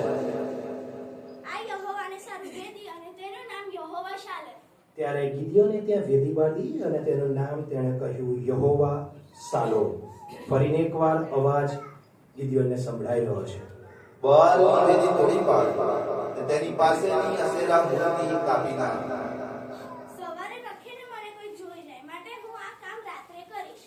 ગિદિયોન ગભરાતો હતો માટે તેણે કહ્યું, સવાર કદાચ કોઈ જોઈ જાય એની શક્યતાઓ છે, માટે હું રાત્રે આ બધું કામ કરીશ. અને ત્યારે ગિદિયોન સર્વ ઇઝરાયેલીઓને કહી રહ્યો છે, ઇઝરાયેલીઓ, મિદ્યાનીઓ, અમાલેકીઓ અને પૂર્વ તરફના લોકો ખીણમાં છાવણી નાખીને બેઠા છે. આપણે યહોવાના પરાક્રમના બળથી એકઠા થઈએ. અને ત્યારે ગિદિયોન એ પ્રભુને પ્રાર્થના કરે છે, મારા હાથે જો તું ઉગારવાનો હોય તો હું આ ખડીમાં ઊન મૂકું છું, એવું ગિદિયોને કહ્યું. મારા યહોવા, જો તું મારા હાથે ઇઝરાયેલને ઉગારવાનો હોય તો હું આ ખડીમાં એક ઘેટાનું ઊન મૂકું છું અને ખાલી ઊન પર ઝાકળ પડે અને બાકીની ભૂમિ કોરી રહે. પ્રથમ ચિહ્ન તરીકે ગિદિયોને માંગ્યું કે ઊન પર ઝાકળ પડે પરંતુ આસપાસની ભૂમિ કોરી રહે. અને તે પ્રમાણે જ્યારે ગિદિયોને જોયું, ઊન પલળ્યું હતું, ઝાકળ પડ્યો હતો અને આસપાસની ભૂમિ તેણે જોઈ તો તે કોરી હતી. પરંતુ આટલેથી બસ નહીં, ગિદિયોન ફરી ચિહ્ન માંગે છે. જો યહોવા, જો તારો કોપ મારા પર ના સળગ્યો છે તો માત્ર એક જ વાર મને ઊનથી ખાતરી કરવા દે. આ વખતે ઊન સૂકું રહે અને બાકીની ભૂમિ પર ઝાકળ પડે. એની ફરી માંગણી હતી કે આ વખતે ઉલટું, ઊન કોરું રહે અને બાકીની ભૂમિ પર ઝાકળ પડે. અને તેણે જોયું કે તે પ્રમાણે છે કે કેમ, અને તેણે જોયું તે પ્રમાણે જ છે. ઊન એ કોરું હતું અને આસપાસની ભૂમિ તેણે જોઈ તો તે ઝાકળવાળી હતી. હવે ગિદિયોન સર્વ લોકને એકઠા કરે છે. ઇઝરાયેલીઓ, આપણે 32,000 છે, પણ યહોવાએ મારી સાથે વાત કરતા કહ્યું છે કે તું આટલા બધા લોકોને લઈશ નહીં. લખે ને, ઇઝરાયલ પોતા વડે જીત મેળવી એમ ફુલાશ મારે, માટે જેઓ બીતા તથા ધ્રુજતા હોય તેઓ જઈ શકે. જ્યારે ગિદિયોને આ વાત સાંભળી, બીતા હોય ધ્રુજતા હોય તે નીકળી જાય, કારણ કે આટલા મોટા અમે બધા માણસો હતા ને માટે જીત્યા છે એમ નહીં, પરંતુ યહોવાથી છે એમ માટે એને કીધું જેવો ભયભીત હોય, અને ગિદિયોને કીધું જેવો ધ્રુજતા હોય તેવો નીકળી જાય. હજુ પણ આપણે 10,000 છે અને 22,000 લોકો નીકળી ગયા, અને ગિદિયોને કહ્યું આપણે 10,000 છીએ. હજુ પણ આપણે 10,000 છે. યહોવાએ કહ્યું છે કે હજુ પણ આટલા બધા લોકોને લઈશ નહીં, માટે આપણે પાણી પાસે જઈએ અને ત્યાં પ્રભુ આપણી પરીક્ષા કરશે. ગિદિયોને સર્વને કહ્યું 10,000 પણ ઈશ્વર કહી રહ્યો છે, યહોવા કહી રહ્યો છે વધારે છે, માટે ચાલો પાણી પાસે જઈએ, યહોવા ત્યાં આપણી પરીક્ષા કરશે. અને ગિદિયોને ત્યાં શું જોયું? જેઓ પુત્ર માફક જીભ લખાવીને પાણી પીતા હોય તેઓ આ તરફ આવ, અને જેઓ ઘૂંટણે પડીને ઉગડો પાણીને પાણી પીધું હોય તેઓ આ તરફ આવ. અને તેણે જોયું કે લખાવીને પાણી પીનારની સંખ્યા 300 હતી. આ 300 માણસોને યહોવાએ પસંદ કર્યા છે, માટે આપણે 100 ની ટુકડીમાં 3 ભાગમાં વહેંચાઈ જઈએ અને જોરથી લલકાર કરીએ, યહોવા તથા ગિદિયોનની જય. અને ત્યારે લોકોએ ઘડા લીધા, દીવાલ પકડ્યા અને રણશીંગડા લીધા, અને એ સમયમાં ઘડા ફોડવામાં આવ્યા, દીવા અને રણશીંગડા હાથમાં હતા, અને મોટો લલકાર કર્યો, શત્રુનું સૈન્ય ભાગ્યું, ને યહોવાએ શત્રુને ગિદિયોનના અને ઇઝરાયલીઓના હાથમાં સોંપી દીધા. અને ત્યારે સર્વ લોકોએ કહ્યું કે ગિદિયોન, અમારા પર તું રાજ કર. ત્યારે ગિદિયોને જવાબ આપ્યો, યહોવા તમારા પર રાજ કરશે, હું નહીં ને મારો દીકરો પણ નહીં. ત્યારે ગિદિયોનનો કેવો જવાબ, યહોવા તમારા પર રાજ કરશે, હું નહીં કે મારો દીકરો પણ નહીં, પરંતુ યહોવા તમારા પર રાજ કરશે. તમે જોયું આ ચક્ર, ઇઝરાયલ પુત્રોએ જ્યારે યહોવાની નજરમાં જે ભૂંડું હતું તે કર્યું, ત્યારે યહોવાએ તેમને શત્રુના હાથમાં વેચી દીધા. પણ જ્યારે ઇઝરાયલ પુત્રોએ પસ્તાવો અને પોકાર કર્યો, ત્યારે યહોવાએ તેમનો પોકાર સાંભળીને ન્યાયાધીશ તરીકે ગિદિયોનને ઊભો કર્યો, અને દેશમાં 40 વર્ષ સુધી શાંતિ સ્થપાઈ. પણ ફરી ઇઝરાયલ પુત્રોએ યહોવાની નજરમાં જે ભૂંડું હતું તે કર્યું, અને યહોવાની ઉપાસના કરી નહીં, યહોવાનો ત્યાગ કર્યો. ત્યારે યહોવાનો કોપ તેમની ઉપર સળગી ઉઠ્યો. ત્યારે યહોવાએ તેમને 18 વર્ષ સુધી ફલિસ્તી અને આમોન પુત્રના હાથમાં વેચી દીધા. તે વેળાએ ઇઝરાયલ પુત્રોએ પસ્તાવો અને પોકાર કર્યો, ત્યારે યહોવાએ તેમનો પોકાર સાંભળીને એક ન્યાયાધીશ ઊભો કર્યો. ફરી ઇઝરાયલનું પાપ, અને ફરી ત્યાં શત્રુને ઊભો કર્યો, કારણ કે અન્ય દેવોની ઉપાસના કરતા હતા ઇઝરાયલીઓ, અને માટે ફલિસ્તીઓને આમોન પુત્રના હાથમાં જ્યારે વેચાઈ ગયા, ત્યારે ઇઝરાયલીઓ ફરી પસ્તાવો કરીને પોકાર કર્યો કે યહોવા છોડાવો. ત્યારે આ વખતે યહોવાએ તેઓનું સાંભળ્યું, અને યહોવાએ ન્યાયાધીશ તરીકે ત્યાં યફતાને પસંદ કર્યો. હું યફતા ગિલિયાદી, એક વેશ્યાને પેટે થયેલો. અને ત્યારે યફતાએ કીધું, હું યફતા ગિલિયાદી વેશ્યાને પેટે થયો છું. ઇઝરાયલના વડીલો યફતાને તેડવા જાય છે. ટોબ દેશમાં તે સમયે યફતા હતો, માટે તેને જઈને વડીલો કહી રહ્યા છે અમારી સાથે આવ. ત્યારે યફતા પણ તેઓને શું કહે છે? શું યહોવા મારા હાથમાં આમોન પુત્રને સોંપે તો શું હું તમારો સરદાર થાવ? અને તેને શરત મૂકી કે જો યહોવાના બળથી યહોવા આમોન પુત્રોને મારા હાથમાં સોંપે તો હું તમારો સરદાર થાવ. ત્યારે વડીલોએ માન્યું કે તું અમારો સરદાર થજે. ત્યારે યફતા વડીલોની સાથે ઇઝરાયલીઓ પાસે ગયો, અને યફતા યુક્તિ રચતો હતો. તેણે ખેપિયાઓને બોલાવ્યા. ખેપિયાઓ, અહીં આવો અને આ સંદેશ આમોન પુત્રના રાજા પાસે લઈ જાઓ. શત્રુને પાસે ખેપિયા મોકલ્યા, કારણ કે યફતા પ્રથમ સલાહ શાંતિથી, ઈશ્વર ઈચ્છામાં શાંતિએ સર્વ બાબતોનો અંત લાવવા માંગતો હતો, પરંતુ ખેપિયાઓની વાતથી આ શત્રુ જે હતો એ વાટાઘાટ માન્યો નહીં. અને ત્યારે ફરી એકવાર યફતાએ છેલ્લી વાર એ રાજાને કહ્યું, એ શત્રુને કહ્યું, ઇઝરાયલને તમારા દેશમાંથી તમે જવા માટે રસ્તો આપ્યો ન હતો, અને હવે તમે અમારું વતન મેળવવા અમારી વિરુદ્ધ થયા છો. જે સમય ઇઝરાયલને જરૂર હતી ત્યારે તો તમે રસ્તો નતો આપ્યો, અમારો કોઈ વાંક નતો, અને અત્યારે અમારો કોઈ વાંક નહીં તો પણ તમે અમારી વિરુદ્ધ થઈ ગયા છો. ત્યારે યફતાએ સર્વ ઇઝરાયલીઓને બોલાવીને કહ્યું, ઇઝરાયલીઓ, આવો આપણે યહોવાના નામે શત્રુ સામે યુદ્ધ કરવા જઈએ. ત્યારે યફતાએ કીધું, યહોવાના હાથમાંથી શત્રુ સામે યુદ્ધ કરીશું. ત્યારે યફતા ત્યાં યહોવા આગળ ઘૂંટણ ટેકવીને કંઈક માનતા માની રહ્યો છે. યહોવા, હું તારી આગળ માનતા લઉં છું કે જ્યારે હું આમોન પુત્ર પાસેથી પાછો ઘરે જાઉં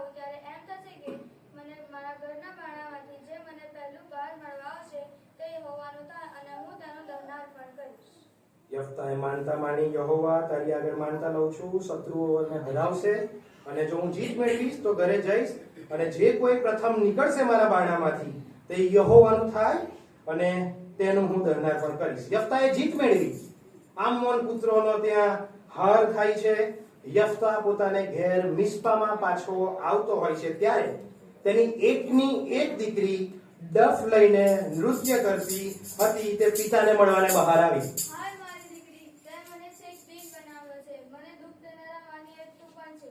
મેં યહોવાની આગળ માનતા લીધી છે અને હું ફરી શકતો નથી. યફતાએ કીધું ત્યારે એની દીકરીએ પણ કીધું, બાપા તે જે માનતા માની હોય એ પ્રમાણે કર. અને યફતા માનતાથી ન કર્યો, એણે માનતા પૂરી કરી, પોતાની એકની એક દીકરીને યહોવાને દહનાર પણ તરીકે સોંપી. તમે જોયું કેવી રીતે ઇઝરાયલ પુત્રોએ યહોવાની નજરમાં જે ભૂંડું હતું તે કર્યું. ત્યારે યહોવાએ તેમને ફલિસ્તી અને અમ્મોન પુત્રોના હાથમાં વેચી દીધા. પણ જ્યારે ઇઝરાયલ પુત્રોએ પસ્તાવાને પોકાર કર્યો ત્યારે યહોવાએ તેમનો પોકાર સાંભળીને એક ન્યાયાધીશ તરીકે યફતાને ઊભો કર્યો અને દેશમાં 6 વર્ષ સુધી શાંતિ સ્થાપન. પણ ફરી ઇઝરાયલ પુત્રોએ યહોવાની નજરમાં જે ભૂંડું હતું તે કર્યું. માટે યહોવાએ તેમને 40 વર્ષ સુધી ફલિસ્તીઓના હાથમાં વેચી દીધા. ત્યારે ત્યાં ફલિસ્તીઓના હાથમાં સોંપી દીધા અને સોરાનો રહેવાસી માનોવા હતો અને તેની સ્ત્રી. તેની સ્ત્રી વાંજણી હતી. આ સમયમાં પણ ફરીને એકવાર ઇઝરાયલે પાપ કર્યું અને પરિસ્થિતિ બહુ જ વિપરીત અને ખરાબ હતી ઇઝરાયલીઓની. એ સમયમાં સોરામાં રહેવાસી માનવા હતો, એની સ્ત્રી વાંજળી હતી. એ સમય દરમિયાન એ સ્ત્રીને દૂત દ્વારા દર્શન થાય છે અને દૂતનો અવાજ તે સ્ત્રીને સંભળાય છે. સાવધ રહેજે, દ્રાક્ષારસ મદ્ય પીશ નહીં, અશુદ્ધ વસ્તુ ખાઈશ નહીં, કેમ કે તને જે પુત્ર થશે એના માથા પર કદી અસ્ત્રો નહીં પડે. છોકરો ગર્ભધારણથી દેવને સારું નાઝીરી થશે અને તે ફલિસ્તીઓના હાથમાંથી ઇઝરાયલને ઉગારવા માંડશે. સ્ત્રીએ સાંભળ્યું દૂતનો અવાજ ત્યારે તે તેના પતિને કહે છે,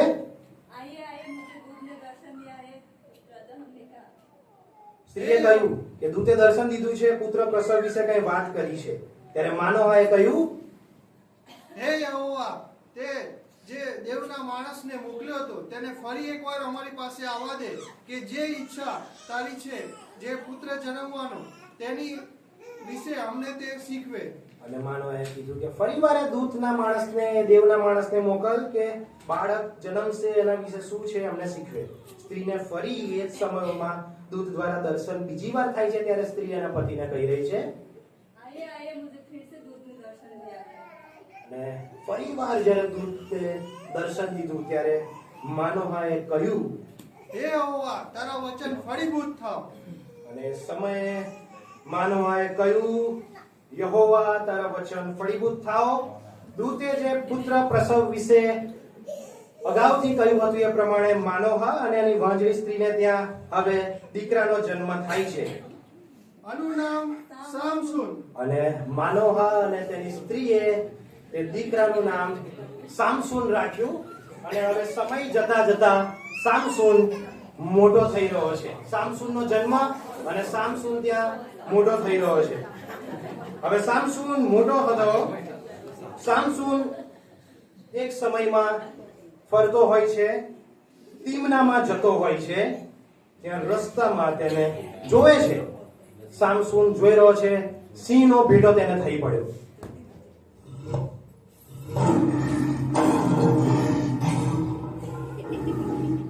અરે આ ટીમનામાં જતા વચ્ચે સિંહ ક્યાં આવ્યો? અને જેમ બકરીના બચ્ચાને ચીરતો હોય તેમ સામસુને પોતાના સામર્થ્યથી સિંહને ચીરી નાખ્યો. કેટલાક સમય બાદ સામસુનની સ્ત્રી એના સસરાએ બીજે પરણાવી લીધી હોય છે અને એના સસરા સામસુનને કહી રહ્યા છે, મારી નાની દીકરી સાથે પરણ. પરંતુ આ વાત સામસુનને જાણે કે પસંદ નહોતી. માટે હવે સામસુન કહે છે કે જો જો હું ફિલિસ્તીઓને કઈ ઉપદ્રવ કરું તો એમાં કઈ વાંક નહીં. 300 શિયાળવા લઉં છું, બબ્બેની પૂંછડીઓ વચ્ચે એક મસાલ બાંધું છું અને મેં એમના પાકમાં છોડી દીધા. મેં એમના સર્વ પાક બાળી કાઢ્યો. એને 300 શિયાળવા બબ્બે પૂંછડીની વચ્ચે મસાલ બાંધીને સર્વ ફિલિસ્તીઓના પાકનો ત્યાં નાશ કર્યો. પરંતુ આ સર્વ જોઈને યહૂદીઓ સામસૂનને કહે છે, સામસૂન, આ યહૂદીઓ એ કહી રહ્યા છે સામસૂનને કે ફિલિસ્તીઓ આપણને ગુલામ કરી બેઠા છે, ફિલિસ્તીઓ આપણી પર રાજ કરે છે, તે ફિલિસ્તીઓ પર આવું કેમ કર્યું? હવે આપણી તેવા સી વલે કરશે? અમે આવું કંઈ પણ સંકટ લેવા માંગતા નથી, માટે અમે તને ફિલિસ્તીઓના હાથમાં સોંપી દઈશું. અને ફિલિસ્તીઓના હાથમાં યહૂદીઓ તેને સોંપે છે. ત્યારે સામસૂનને જોઈને ફિલિસ્તીઓ હર્ષનાદ કરે છે. ત્યારે સામસૂન યહોવાના આત્મામાં કહે છે, યહોવાનો આત્મા મારા પર છે. આ ગધેડાના જડબાથી હું તમારા સર્વનો નાશ કરીશ. અને સામસૂન ગધેડાના જડબાથી સર્વને મારતો ગયો અને 1000 માણસોને સામસૂને એ સમયમાં માર્યા. હવે સામસૂન સમય જતા ગાઝામાં જ્યારે જાય છે ત્યારે ત્યાં એક દલીલા નામે સ્ત્રી હોય છે. એની સાથે સામસૂનને પ્રીતિ બંધાય છે. ફિલિસ્તીઓના સરદારો દલીલા દ્વારા વારંવાર સામસૂનનું બળ શેમાં છે એ તું શોધી કાઢ એવું દલીલાને કહે છે અને કહે છે કે આ બાબતોમાં જો તું કરીશ અમારા કયા પ્રમાણે તો અમે તને 1100 રૂપિયા આપીશું. દલીલા ઘણા પ્રયત્નો કરે છે પણ સામસૂન સત્ય કહેતો નથી. પણ દલીલા આખરે એની સર્વ કુયુક્તિઓનો ઉપયોગ કરીને સામસૂનને કહે છે, 3 વાર તે મારી મસ્કરી કરી છે સામસૂન, તારું બળ શેમાં છે મને જણાવ. ત્યારે સામસૂન હવે દલીલાને કહી બેસે છે, દલીલા, હું નાનપણથી એટલે મારા પેટમાંથી હું નાઝારી છું. મારા વાળ ઉપર કદી અસ્ત્ર ફર્યો નથી, માટે જો કોઈ મારું વાળ મૂંડે તો હું સાધારણ માણસ જેવો થઈ જાઉં. અને આ વાત જ્યારે દલીલાએ સાંભળી, દલીલાએ આ સંદેશ સરદારોને કહ્યો અને હવે સામસૂનનું ત્યાં મુંડન કરવામાં આવે છે. અને એનું બળ શામાં હતું એ જાણ્યું માટે એનું મુંડન કરવામાં આવ્યું. ત્યારે સામસૂન અગાઉની પેઠે હવે તેને પકડવામાં આવે છે અને ફિલિસ્તીઓ ત્યાં આવે છે. ત્યારે સામસૂન કહે છે, હું ઊભો થઈશ ને શરીર ખંખેરીશ. હું ઊભો થઈશ ને મારું શરીર ખંખેરીશ. સામસૂને શરીર ખંખેર્યું પણ તેણે શું જોયું? એનામાં કંઈ પણ બળ નહોતું. નિર્બળ માણસની જેમ સામસૂન ત્યાં પોતાને અનુભવી રહ્યો છે. અને તેને ફિલિસ્તીઓ એ સામસૂન પાસે આવીને એની આંખો ફોડી નાખી, એને ગાઝામાં લાવ્યા, પિત્તળની બેડીઓ પહેરાવી અને બંદીખાનામાં સામસૂન દળતો હતો. કેવું કામ સામસૂન ત્યાં કરતો હતો. પરંતુ ધીરે ધીરે ફરીને એકવાર સમય જતા સામસૂનના વાળ ત્યાં વધવા લાગ્યા. ફિલિસ્તીઓ તેની મસ્કરી કરવા માંગતા હતા, માટે તેઓએ કીધું, તમાશો કરવા સામસૂનને બોલાવો. ત્યારે સામસૂનની પાસે જે જુવાન તેનો હાથ પકડી રાખ્યો હતો, સામસૂન તેને કહી રહ્યો છે, જુવાન,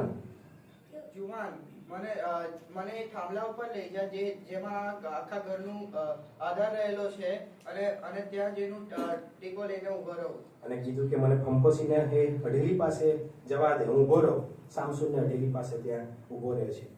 સામસૂનની ત્યાં મસ્કરી, ત્યાં કેવું એ દર્દભર્યું ચિત્ર. પરંતુ ત્યારે સામસૂન યહોવાને પોકારે છે, હે પ્રભુ, હે યહોવા મારા પ્રભુ, એક જ વાર મને બળવાન કર અને પરમેશ્વર અને મારી બંને આંખોનું વેર એક વારમાં વાળી શકું તેવું કર.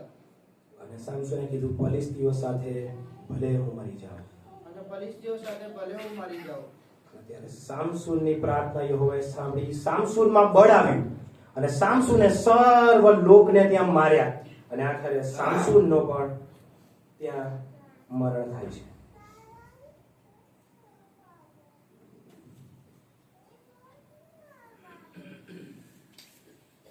તમે જોયું, ઇઝરાયેલ યહોવાની નજરમાં જે ભંડું હતું તે કર્યું ત્યારે યહોવાએ તેમને ફિલિસ્તીઓના હાથમાં વેચી દીધા. પણ જ્યારે ઇઝરાયેલ પુત્રોએ પસ્તાવો અને પોકાર કર્યો ત્યારે યહોવાએ તેમનો પોકાર સાંભળીને તેમને એક ન્યાયાધીશ તરીકે સામસૂનને ઉભો કર્યો અને દેશમાં 40 વર્ષ સુધી શાંતિ સ્થાપાઈ. સામસૂન દ્વારા કેવું બળવાન કામ, સામસૂન દ્વારા પ્રભુનું કેવું પરાક્રમી કામ. સામસૂન કોણ તમે જાણો છો, ઇઝરાયેલનો સૂર. સામસૂન કોણ તમે જાણો છો, ઇઝરાયેલનો સૂર. દેવે તેને પોતાની શક્તિથી ભરપૂર કર્યો, દેવે તેને પોતાની શક્તિથી ભરપૂર કર્યો. સિંહે હુમલો કર્યો ત્યારે તેણે તેને ચીરી નાખ્યો. સિંહે હુમલો કર્યો ત્યારે તેણે તેને ચીરી નાખ્યો. સામસોન કોણ તમે જાણો છો? ઇઝરાયલનો શૂરવીર. મશાલવાળી શિયાળને શત્રુના પાકનો નાશ કર્યો. મશાલો બાંધી શિયાળને શત્રુનો પાકનો નાશ કર્યો. ગધેડાના જડબાથી 1000 માણસોને માર્યા. ગધેડાના જડબાથી 1000 માણસોને માર્યા. સામસોન કોણ તમે જાણો છો? ઇઝરાયલનો શૂરવીર. દેવની આજ્ઞા તોડી તેથી શત્રુનો ગુલામ બન્યો. દેવની આજ્ઞા તોડી તેથી શત્રુનો ગુલામ બન્યો. પસ્તાવો કર્યો ત્યારે દેવની શક્તિ ફરી પામ્યો. પસ્તાવો કર્યો ત્યારે દેવની શક્તિ ફરી પામ્યો. સામસોન કોણ તમે જાણો છો? ઇઝરાયલનો શૂરવીર. અલગ અલગ સમયમાં પ્રભુની આદિશ ઉભા કરતા રહ્યા. એહૂદ, દબોરા, ગિદોન, યફતા, સામસોન. આપ સૌએ જોયું કેવું આ ગોળ કેવું ફરે જ રાખે છે. કૃપાનો ઊંઠો ઉપયોગ, ઇઝરાયલીઓનું પાપ, યહોવાનું કોપાયમાન થવું, ઇઝરાયલીઓના પસ્તાવાને પોકાર, યહોવા તરફથી ન્યાયાધીશ ઉભો કરાવો, કૃપાથી પ્રજાનો બચાવ થયો અને ઇઝરાયલમાં શાંતિ સ્થપાવી. ત્યારે ફરીવાર સ્ટુડન્ટ્સ અને ટીચર વચ્ચેનો સંવાદ. ટીચર, તો હવે આ ચક્ર પૂરું થઈ ગયું કહેવાય ને?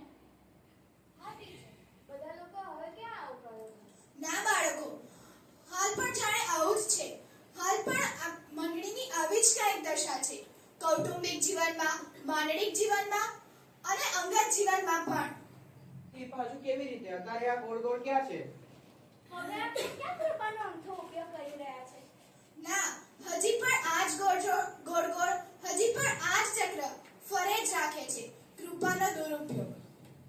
એ કેવી રીતે? આ દ્રશ્ય જુઓ. જ્યારે સ્ટુડન્ટ્સ પૂછ્યું ટીચરને, હજુ હવે આ જમાનામાં આ સમયમાં હવે ક્યાં હું ચક્રની જેમ ગોળ ગોળ છે? ત્યારે ટીચરે કીધું હવે દ્રશ્ય જુઓ. ત્યારે ત્યાં 2-3 લોકો, આ વિશ્વાસીઓની જ વાત છે, મંડળીની જ વાત છે, ત્યાં 2-3 લોકો કંઈક આમ વાત કરી રહ્યા છે. પ્રભુનો સ્વીકાર કર્યા પછી સ્વર્ગ પર રેગ્યુલર ચર્ચમાં જવું જરૂરી નથી. હા, એ જ ને. આ ભાગદોડની જિંદગીમાં પ્રભુ માટે સમય કે કરી શકીએ. ત્યારે કહ્યું કે સારું, ચાલ આપણે મળીએ. સારું, ચાલ આપણે મળીએ. કાલે સન્ડે છે, હું મોડા ઉઠીશ ને ગીતો પૂરા થાય પછી ચર્ચમાં આવીશ. પણ કાલે નથી. મારે પણ પેલા ત્યારે ત્રીજા વ્યક્તિએ પણ કહ્યું, હું પણ કાલે નથી. મારે પણ પેલા ભાઈના બેસણામાં જવાનું છે. સંબંધ તો રાખવો પડે તેમ તેણે કહ્યું. પ્રભુ એટલું તો સમજે ને, પ્રભુની કૃપા છે જ ને. હા, એ જ ને. અને આમ વાત થાય છે કે બેસરામાં જવું પડે ને, સંબંધ તો રાખવો જ પડે ને. અને આવું જ કંઈક દ્રશ્ય એની મંડળીમાં, એના લોકોની મધ્યે બીજા પણ લોકો કંઈક આમ વાત કરી રહ્યા છે. જય મસીહ. ક્યાં હતા તમે આ ગુરુવારે? આ ગુરુવારે થાકના લીધે નહોતા આવ્યા. અને આગલા ગુરુવારે મંગળવારની મધ્યસ્થીમાં અને શનિવારની ઉપવાસ પ્રાર્થનામાં તમે ક્યાં હતા? જો સાચું કહું તો નોકરી ધંધાની વ્યસ્તતાથી અમુક જ સમયનો રાહત મળે છે. અને આટલું તો પ્રભુ સમજે જ ને, અને પ્રભુની કૃપા છે જ ને. તમે વડીલ લોકો પ્રાર્થના કરો એટલે અમે આવી જ જઈએ. પ્રભુ એટલું તો સમજે ને, પ્રભુની કૃપા છે જ ને. અહીંયા કીધું કે તમે બીજા ગુરુવારે ક્યાં હતા? ત્યારે કહ્યું કે નોકરી ધંધાની વ્યવસ્થામાં શરીરને આરામ જોઈએ ને. પ્રભુ આટલું તો સમજે જ ને, પ્રભુની કૃપા છે જ ને. આવું જ કંઈક દ્રશ્ય વિશ્વાસીઓ મધ્યે, મંડળીમાં બીજા લોકો પણ ત્યાં વાત કરી રહ્યા છે. ગયા રવિવારે તમે બધાને મળ્યા વગર કેમ ચાલ્યા ગયા હતા? અરે આ લોકોને કઈ કામ ધંધો હોતો નથી. જ્યારે મળે ત્યારે બસ ખાલી બોલ અને શું કહેવાય તાણા માર કરે છે. મને તો એવું બધું જરાય પસંદ નથી. હા, સાચી વાત. ઘણીવાર આ લોકો તો મને જ તાકીને સંદેશ કરે છે. આવું ક્યાં સુધી સહન કરવાનું? ત્યારે ત્રીજા વ્યક્તિએ કહ્યું, બહુ માથાકૂટ કરવાની નહીં. આવવાનું ને તો જવાનું. થોડો સમય તો જોઈએ ને તો પછી બંધ થઈ જઈશું. બંધ થઈ જશું. પ્રભુની કૃપા તો છે જ ને. તેઓની વાત કે પ્રભુની કૃપા છે જ ને, પ્રભુ આટલું સમજે જ ને, પ્રભુની કૃપા છે જ ને. ત્યારે જોયું બાળકો આ જમાનાનું ચક્ર. હા. હા, જે ન્યાયાધીશોના સમયની વાત, આ ચક્ર જે 410 વર્ષ ચાલ્યું, ઇઝરાયલીઓ પાપ કરતા, યહોવા રોષે ચડતા, શત્રુના હાથમાં ઇઝરાયલીઓને સોંપતા, ઇઝરાયલીઓ યહોવાને પોકાર કરતા, પ્રભુ યહોવા પોકાર સાંભળતા, ન્યાયાધીશ ઉભા કરતા, દેશમાં શાંતિ. આજે પણ આ જ ચક્ર છે. 31 ડિસેમ્બર વોચ નાઇટની સર્વિસ, બધાની માફી, પ્રભુને સમર્પણ, સબમિશન. ફરી બીજી 31 ડિસેમ્બર, 31 ડિસેમ્બર 2024, 31 ડિસેમ્બર 2025, પ્રભુની કૃપાનો વ્યર્થ ઉપયોગ અને આજે આપણા સર્વના જીવનમાં પણ નાના મોટા સર્વ પાયે આપણે અજાણતા પ્રભુની કૃપાનો વ્યર્થ ઉપયોગ કરીએ છીએ. શું પ્રભુએ એની કૃપાનો વ્યર્થ ઉપયોગ કરવા આપણા વિશ્વાસીઓને પસંદ કર્યા છે? શું આપણું આ જીવન એ વિશ્વાસી જીવન કહેવાય? આજે આપણે બીજા લોકો કરતા કઈ રીતે અલગ છીએ? શું આપણે અલગ છીએ એવું કહીએ? એની કૃપા ચોક્કસ છે, પરંતુ શું પ્રભુની કૃપા થાય માટે આપણે પાપ કર્યા જ કરીએ? પ્રભુ કહી રહ્યો છે, ના, એમ ના કરો, મારા તરફ ફરો. પ્રભુ કહે છે મારી કૃપા છે જ, પણ એનો દુરુપયોગ ન કરો. એનો દુરુપયોગ તમે ન કરો. કૃપા અધિકાર માટે શું આપણે પાપ કર્યા કરીએ? કૃપા અધિકાર માટે શું આપણે પાપ કર્યા કરીએ?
સન્ડે સ્કૂલની સ્ટોરી જે અમે શીખ્યા હતા એ યાદ આવે છે. 1940 ના સમયમાં એક પ્રોફેસર ગ્રુપ ઓફ સ્ટુડન્ટ્સ વિદ્યાર્થીઓના એક જૂથને એક વિઝિટ કરવા એક ઘરે લઈ જાય છે અને એ ઘર હતું જ્હોન વેસ્લીનું. જ્હોન વેસ્લીના ઘરે જાય છે ત્યારે ઘણા બધા બાળકો ત્યાં જાય છે. બીજા માળ ઉપર એક બાળક ત્યાં જોવે છે કે પગની ઘૂંટણની છાપ એ કાર્પેટ ઉપર હતી અને આ તો બીજું કંઈ નહીં પરંતુ જ્હોન વેસ્લી જે કલાકોના કલાક પ્રાર્થના કરતા હતા એમના ઘૂંટણની છાપ ત્યાં હતી. અને પછી આપણે જાણીએ છીએ જ્હોન વેસ્લીએ ઇંગ્લેન્ડ અને અમેરિકા માટે કેવું કામ કર્યું. બધા છોકરાઓ ફરીને એકવાર એ વિઝિટ કરીને બસમાં પાછા જાય છે પરંતુ ત્યાં એક સ્ટુડન્ટ મિસ હોય છે અને જ્યારે પ્રોફેસર એ સ્ટુડન્ટને શોધવા ફરીવાર એ પગથિયા ચડીને ઉપર જાય છે ત્યારે એક ત્યાં વિદ્યાર્થી બેઠો બેઠો એ જ્હોન વેસ્લીના એ છાપ ઉપર બેસીને પ્રાર્થના કરે છે, Lord do it again in me. દેવ ફરી તું આ કામ કર. જ્હોન વેસ્લીના સમયનું જે કામ ત્યાં આરંભ્યું, આત્મિક જાગૃતિનો જુવાળ, એ ફરી કર. તારી કૃપામાં, તારા મહિમાને અર્થે કર. મારાથી શરૂઆત કર, મારામાં કર. અને એ વ્યક્તિ બીજું કોઈ નહીં, બિલી ગ્રેહામ હતા. એ જ વાત ભક્તસિંહ અંકલના સમયમાં પણ કેવો આત્મિક જાગૃતિનો જુવાળ, કેવા લોકો તારણ પામતા, મંડળીમાં ઉમેરાતા. થિયોડર અંકલ એમના સંદેશમાં એક જગ્યાએ કહે છે, which is start with grace definitely will end with glory. કૃપાથી જે શરૂ થયું એનો અંત ઈશ્વર મહિમાથી કરવા માંગે છે. આજે ચોક્કસ કૃપા છે, કૃપામાં જીવીએ છે, પરંતુ શું પાપ માટે? દેવ આ કૃપાથી છેલ્લું તારણ, મહિમાવંતું તારણ બતાવવા માંગે છે. કૃપાથી શરૂ થઈને મહિમાથી અંત. કૃપાનો દુરુપયોગ ન કરીએ. બોલો બધા. બોલો પ્રભુ ઈસુ ખ્રિસ્તની જય. સદા કૃપા કરનાર પ્રભુ ઈસુ ખ્રિસ્તની જય. સર્વને પ્રભુ ઈસુ ખ્રિસ્તના નામમાં